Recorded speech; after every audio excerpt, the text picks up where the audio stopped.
Hey guys! My tics have been really bad lately. I don't know if you can tell. I can barely even speak. Yeah, yeah. So basically, I just decided to make a video about all my new tics because there's so many of them that I have developed recently. And most of them that I've developed are those weird nondescript syllables that aren't really syllables and you really can't put letters to them, like the kind of thing. That sucks. I can't even like describe them to anyone unless they happen. Also, not only do I wink, which I've done for a while, I wink and blink at the same time.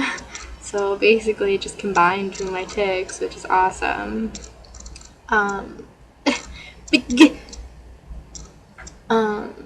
That head jerk has been there since the beginning, but it's ever developing. Sometimes it does what it just did and like kind of snake back. Sometimes it goes like that, and the reason I could tell you that that's what was gonna happen is because I felt it. That's the funny thing about tics, isn't it? That you can feel it. It's funny. I also find myself repeating myself a lot. Okay, not stutter like that. I do stutter, I do stammer because of my tics, but that's because,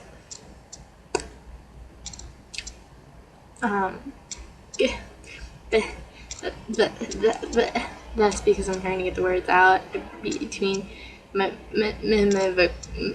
vocal tics. It's making it really hard to talk. But like sometimes I find myself echoing myself, like what's it called, echolalia. Yeah, that's obnoxious. Sometimes I repeat things other people say, not very often, but occasionally I will.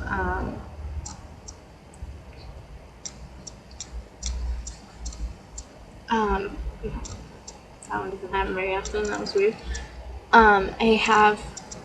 There's a reason that my hands aren't on my table right now. I have them like in my lap because I also have a tic where I slam my hands down on tables or like my legs, basically whatever is there, and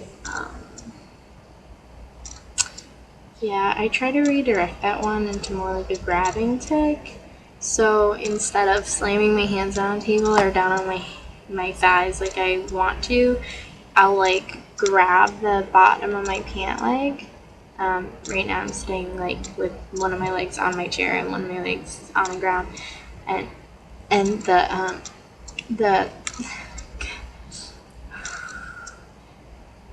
the one that's on my chair, I just keep grabbing my pant leg to like redirect the muscles. Yeah, basically those are all my new tics, and I'm not really sure why I've had such a like outburst recently of like new tics, new development tics.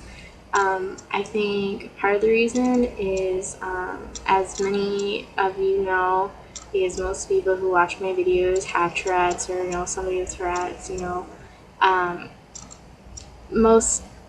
majority of people are diagnosed in elementary school, and their tics peak in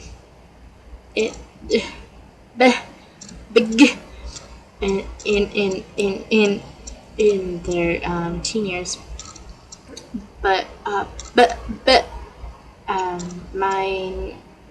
my tics started when I was younger, but it was just the blinking, and nobody thought anything of it, and I wasn't actually diagnosed until I was 17, like the full-blown like actual Tourette's.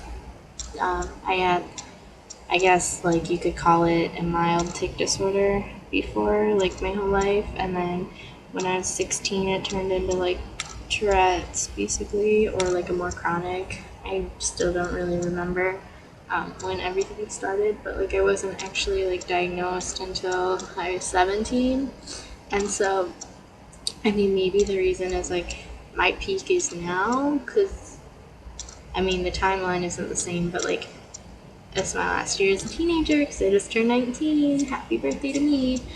A week ago actually.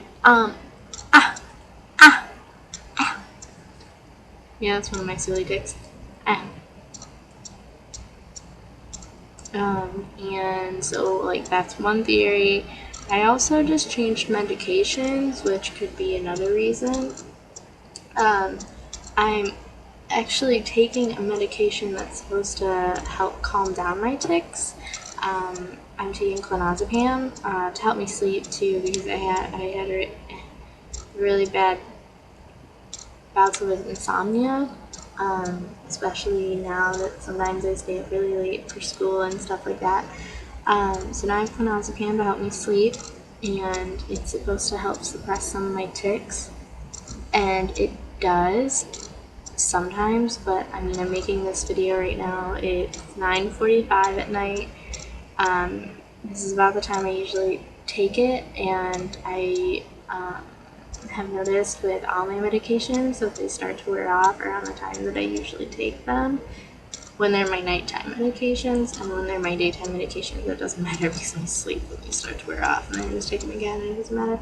But it's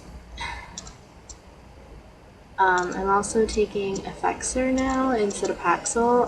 The Paxil I was reacting really bad to after taking it for like a year, so that's kind of weird, but it happens. I guess your body gets used to it, and basically your body gets used to it, and you kind of like, my doctor described it as your brain rewires around it, so it doesn't have an effect anymore.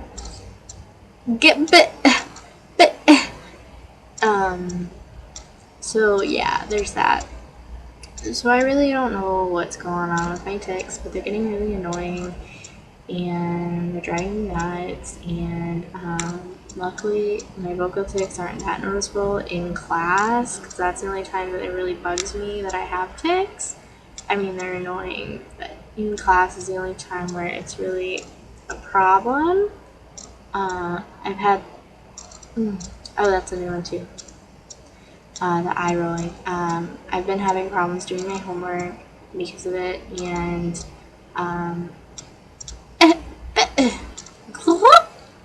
that's a new one too. But yeah, but luckily my vocal tics are really subtle when I'm in class. I don't have them very often, and I can usually keep the volume really low. I sit in the back of the classroom on the aisle, and the only girl who sits next to me knows that I have Tourette's. We're kind of friends, which is good.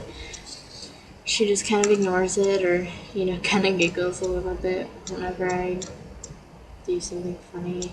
Whatever. I'd rather, like, she giggled than be like, what's wrong with you? Like, you're so weird, I don't want to associate with you.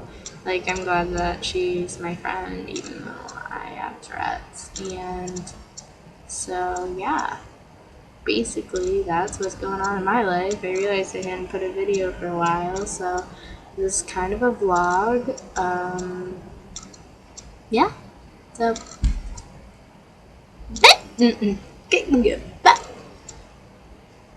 Sound like R2-D2. That's kind of cool. Yeah, I'm gonna be a droid. Yeah, so, ooh, painful. But, so yeah, thanks for watching, and keep on ticking!